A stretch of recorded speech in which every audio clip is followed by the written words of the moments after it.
मुफस्सिर कुरान, इल्म का समंदर और हज़ारों लाखों लोगों को जिस शख्स ने इस्लाम की सही तालीम से वाबस्ता कराया, इस शख्स की शख्सियत का कमाल ये था कि हर शख्स उनसे मोहब्बत करता था। जिस शख्स की शख्सियत का कमाल ये था कि आप अगर 5-7 मिनट उनसे बात करते तो आप घंटों उनकी बातों को सुनते रहना चाहते थे। वो शख्सियत जिसे अल्लाह ताला ने शरफ़ बख्शा कि उन्होंने हुज़ूर नबी करीम सल्लल्लाहु अलैहि वसल्लम की सीरत तय्यबा लिखी और इतने बेहतरीन अंदाज में और इतनी खूबसूरत अंदाज में वो सीरत तय्यबा लिखी कि बड़े बड़े आलिम, बड़े बड़े मुफ़क्किर, बहुत बड़े बड़े मुफ्तियान किराम उस किताब को जब पढ़ते तो ये कहने पर मजबूर हो जाते कि अल्लाह ताला ने मुफ्ती फैज़ुल वहीद को बेइंतहा बेपनाह इल्म से नवाजा है। मुफ्ती फैज़ुल वहीद इल्म का समुंदर थे। मुफ्ती फैज़ुल वहीद के तालिब इल्मों का शुमार नहीं। आप वादी कश्मीर से शुरू हो जाएं और तमिलनाडु तक चले जाएं, तिरुवनंतपुरम तक चले जाएं, आपको हर जगह मुफ्ती फैज़ुल वहीद का या तो कोई तालिब इल्म मिलेगा, या कोई जानकार मिलेगा, या कोई शख्स मिलेगा जो उनकी शख्सियत से वाबस्ता है, जो उनकी शख्सियत से मुतासिर हुआ और उसने अपने अंदर भी बहुत सारे बदलाव लाए। मुफ्ती फैज़ुल वहीद 12 मई 2021 से एस्कॉम्स बत्रा में एडमिट थे। शुरुआती दिनों में डॉक्टर्स ये कह रहे थे कि हालांकि वो बहुत लेट हॉस्पिटल आए, जो तफसीलात मेरे पास हैं वो तमाम तफसीलात जो है मैं आपके साथ शेयर करूंगा। जिस वक़्त वो हस्पताल पहुंचे तो डॉक्टर साहिबान ने उस वक़्त ही ये कहा था कि हस्पताल ज़रा देर से आए। वो अगर थोड़ा जल्दी हस्पताल पहुंचते तो शायद हालात कुछ और होते। जो मेरे पास तफसीलात हैं उनके मुताबिक जिस समय मुफ्ती फैज़ुल वहीद साहब को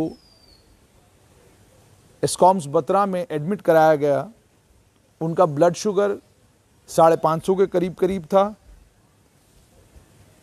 चेस्ट का जो सीटी स्कैन होता है उसमें वैल्यू 20 थी और उनकी ऑक्सीजन रिक्वायरमेंट 60 लीटर पर मिनट थी और वो 100% कॉन्सेंट्रेशन पर उस वक़्त चल रहे थे।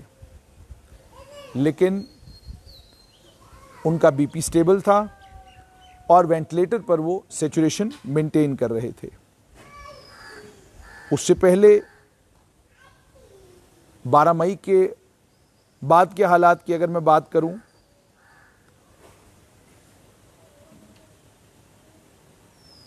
उनकी सेहत हालांकि नासाज थी, वो डिस्ट्रेस में थे, सांस लेने में दिक्कत हो रही थी, लंग्स की स्वेयर इन्वॉल्वमेंट थी, लेट रिपोर्टिंग थी, 60 लीटर ऑक्सीजन पे चल रहे थे, लेकिन वो क्रिटिकल थे, लेकिन कोविड नेगेटिव थे।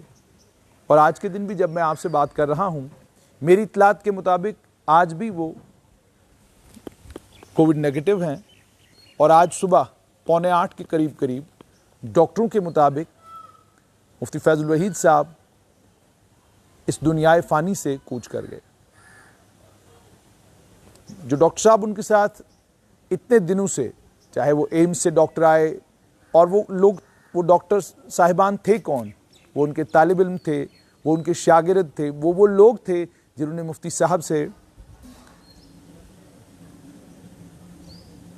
वो अनमोल ख़जाना लिया, जिस अनमोल ख़जाने को लेने के बाद उनका ख़ुद ये कहना है कि उनकी ज़िंदगियों में बदलाव आया। उनकी सोच में बदलाव आया, उनकी फिक्र में बदलाव आया। मुफ्ती फैज़ुल वहीद साहब आज 7:45 के करीब जो है इस दुनियाए फ़ानी से कूच कर गए। उसके बाद अब बाकी जो फॉर्मेलिटीज़ हैं हस्पताल की, वो फॉर्मेलिटीज़ जो है मुकम्मल करने के बाद मुफ्ती साहब को उनकी रिहाइशगाह पर लिया जाएगा। जनाजा किस वक्त होगा, बाकी तमाम तफसीलात क्या होंगी, वो अभी बिल्कुल इस वक्त क्लियर नहीं है। उनके जो रुफ़क़ा हैं, जो लोग उनके साथ हैं, वो तमाम लोग अभी तज़ब्ज़ुब का शिकार हैं। तज़ब्ज़ुब का शिकार इसलिए हैं क्योंकि मुफ्ती साहब के चाहने वालों की, मुफ्ती साहब से मोहब्बत करने वालों की, मुफ्ती साहब के तालिब इल्मों की, मुफ्ती साहब के जानकारों की, मुफ्ती साहब के दोस्तों की, मुफ्ती साहब के ख़ानदान की, मुफ्ती साहब जिस इलाके रजौरी से आते हैं वहाँ जो उनका एक बहुत बड़ा सर्कल है, उस सर्कल के जो तमाम लोग हैं, उसके अलावा जम्मू और कश्मीर, श्रीनगर और जम्मू में अलग अलग इम्पॉर्टेंट पोजीशंस पर जो लोग हैं, जो किसी न किसी तरीके से मुफ्ती साहब से जुड़े हुए थे, उन तमाम लोगों की तादाद को ध्यान में रखते हुए मुफ्ती साहब के रुफ़क़ा, उनके साथ जुड़े हुए तमाम लोग इस वक्त तज़ब्ज़ुब का शिकार हैं कि एक तरफ कोविड-19 के SOPs हैं और दूसरी तरफ मुफ्ती फैज़ुल वहीद साहब का जनाजा है। जनाजे का वक्त अभी तक तय नहीं हुआ है, तय जब भी होगा आपके साथ ज़रूर शेयर करेंगे। लेकिन कोविड-19 की SOPs को ध्यान में रखते हुए जितने भी SOPs हुकूमत ने बताए हैं, उन तमाम SOPs का तमाम लोगों को ख्याल रखना है।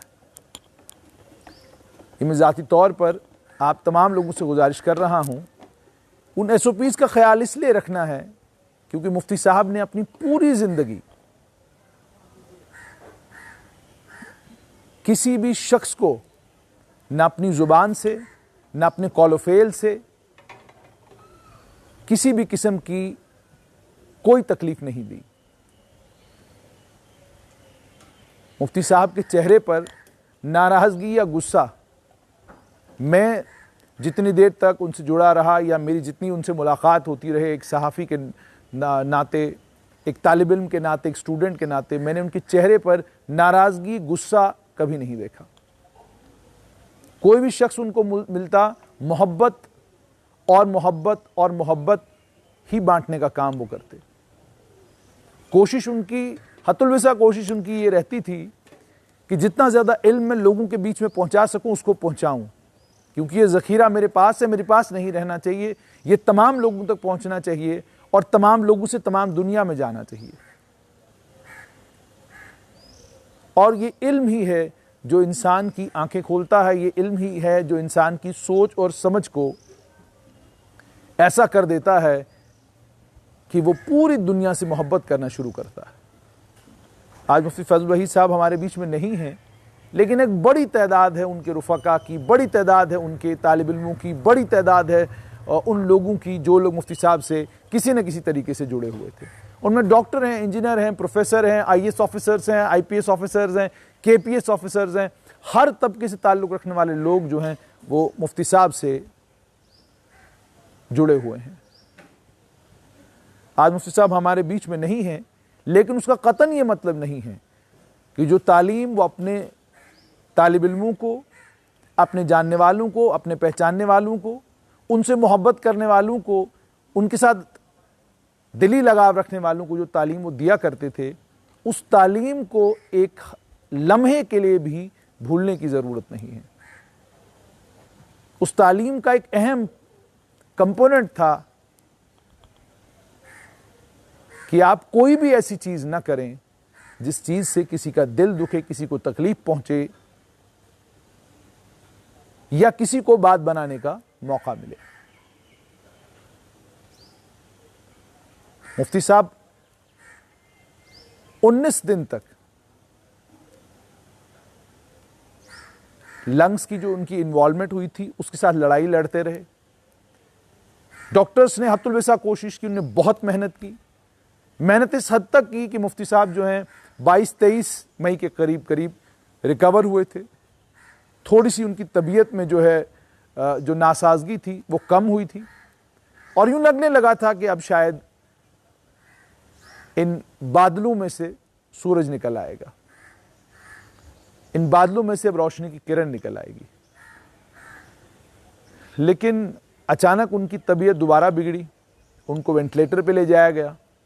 वेंटिलेटर पर ले जाने के बाद भी डॉक्टरों ने कोई कमी, कोई कसर बाकी नहीं रखी। हर मुमकिन कोशिश की मुफ्ती साहब की जान बचाने की, हर मुमकिन कोशिश की कि मुफ्ती साहब को वेंटिलेटर से वापस लाया जाए, ताकि वो जो इल्म, ताकि वो जो इंसानियत का पैगाम, मोहब्बत का पैगाम, हुस्न सलूक का पैगाम, और पैगाम ये कि इल्म से नहीं अमल से ज़िंदगी बनती है। तो इल्म अगर आपके पास है, अमल नहीं है, तो उस इल्म का कोई फ़ायदा नहीं। अमल बहुत ज़्यादा ज़रूरी है। अमल पर लगातार जोर देने वाले मुफ्ती फैज़ुल वहीद साहब 23 मई के करीब जो मेरे पास इतलात है वेंटिलेटर पर चले गए, और उसके बाद भी आज लगभग 9 दिन हुए हैं। आज सुबह अगर हम बात करें तो 10वां दिन है। तो सुबह उनकी जो है आज कोई 7:45 के करीब वफ़ात हो गई। कल उनका 4 साढ़े 4 घंटे 5 घंटे लंबा डायलिसिस चला। उस डायलिसिस को भी उन्होंने टॉलरेट किया। बड़ा मुश्किल है, डॉक्टर्स कहते हैं कि जब पेशेंट वेंटिलेटर पर होता है और उसका डायलिसिस हम करना शुरू करते हैं तो ये एक बड़ा मुश्किल अमल होता है, लेकिन उस मुश्किल अमल से भी वो गुजरे। डॉक्टर्स को थोड़ा इत्मीनान हुआ था कि सुबह तक हो सकता है हालात ठीक हो जाएं, लेकिन फिर दोबारा जब मेरी डॉक्टर से सुबह बात हुई तो उन्होंने कहा कि हालात और जो है वो बिगड़ गए हैं। और उसके बाद 7:45 के करीब खबर आई कि मुफ्ती साहब इस दुनिया फ़ानी से कूच कर गए हैं।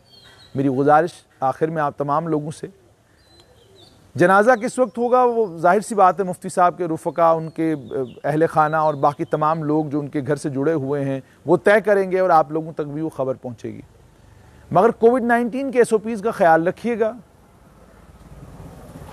कोविड-19 के SOPs को ध्यान में रखिएगा, और ये बात जिसको मैं बार बार कह रहा हूं उसको जहन में रखिएगा कि जिस शख्स ने पूरी उम्र अपने अमल से और अपने इल्म से किसी भी शख्स को कभी भी तकलीफ न पहुंचाई हो, उनके इस दुनियाए फ़ानी से कूच करने के बाद कुछ ऐसा ना हो कि लोगों को बात करने का मौका मिले।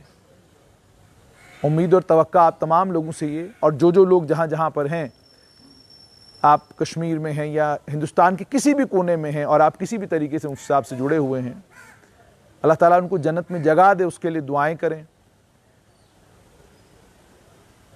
और दुआओं में मुफ्ती साहब को जो है वो हर वक्त हर लम्हा याद रखें।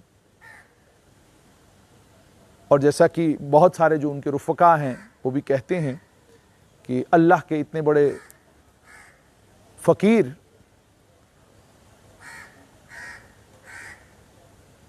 आज आपसे और मुझसे जुदा हो गए हैं। ये सिर्फ मेरे और आपके लिए नुकसान नहीं है, बल्कि ये जम्मू कश्मीर के लिए तो खुसूसी तौर पर नुकसान है, और पूरे मुल्क के लिए ये एक बहुत बड़ा नुकसान है। राजौरी के लोगों के लिए जहां से ये आते थे, उनके लिए, राजौरी पुंछ के इलाके के लिए बहुत बड़ा नुकसान है।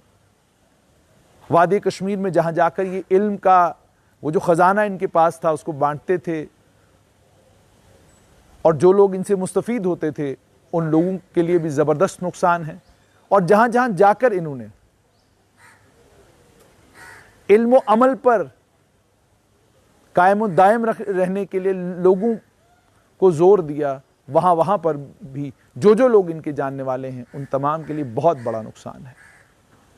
हम इस दुख और तकलीफ़ की इस घड़ी में मुफ्ती फैज़ुल वहीद साहब के ख़ानदान के साथ, उनके अहल खाना के साथ और बाकी जो उनके खानवादे के लोग हैं उन तमाम के साथ खड़े हैं, और अल्लाह से यही दुआ करेंगे अल्लाह ताला मुफ्ती फैज़ुल वहीद साहब को जन्नत में जगह दे।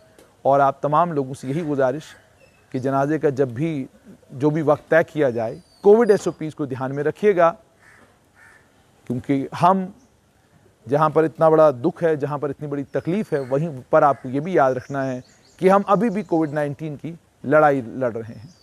और ये कोविड-19 की ख़तरनाक इन्फेक्शन है, जिस इन्फेक्शन ने मुझसे और आपसे हमारे कई प्यारे और हमारे कई अजीज़ लोग छीन लिए। इसलिए कोविड एसओपीज़ का पूरा ख्याल रखिएगा, यही मैं आपसे तवक्का करता हूँ।